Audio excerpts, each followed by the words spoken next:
For Dmitry Medvedev, few issues ignite his fury more than NATO. Since the early 2000s, he has railed against the alliance's eastward expansion, describing it not as defense, but as provocation. His words carried an edge of cold certainty.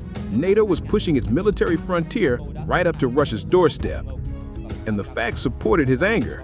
From 1999 to 2020, NATO admitted 14 new members, including Poland, Romania, and the Baltic states, nations that once sat firmly in Moscow's orbit. To Medvedev and the Russian security elite, this was no coincidence. It was a deliberate strategy to encircle Russia, to strip away its buffer zones, and to expose its western border to foreign troops and missile defenses. Medvedev turned this military logic into political thunder. In interviews, he warned bluntly, the prospect of Ukraine or joining NATO was like placing a knife against Russia's throat. These were not empty metaphors. To him, a neutral Ukraine, neither pro-Western nor openly anti-Russian, was the minimum condition for regional stability. That conviction hardened after 2014, when Russia annexed Crimea. Medvedev branded Kiev's leaders as Washington's puppets, manipulated to serve Western interests against Russia. For him, the Ukrainian conflict was not just about territory, it was about halting NATO's march eastward.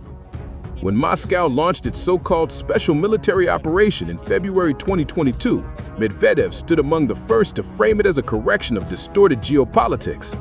No longer president, but serving as deputy chairman of Russia's Security Council since 2020, he wielded a powerful voice in shaping strategic doctrine.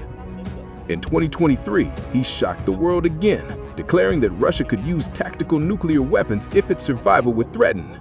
Western officials brushed it off as bluster, but analysts at the International Institute for Strategic Studies disagreed. They noted his words mirrored Russia's revised military doctrine, which explicitly allows nuclear use if the state's existence is at risk. And then, in May 2025, his threat grew sharper still. Writing on Telegram, Medvedev warned that if Ukraine provoked Russia on Victory Day, Kiev might not survive to see May 10th.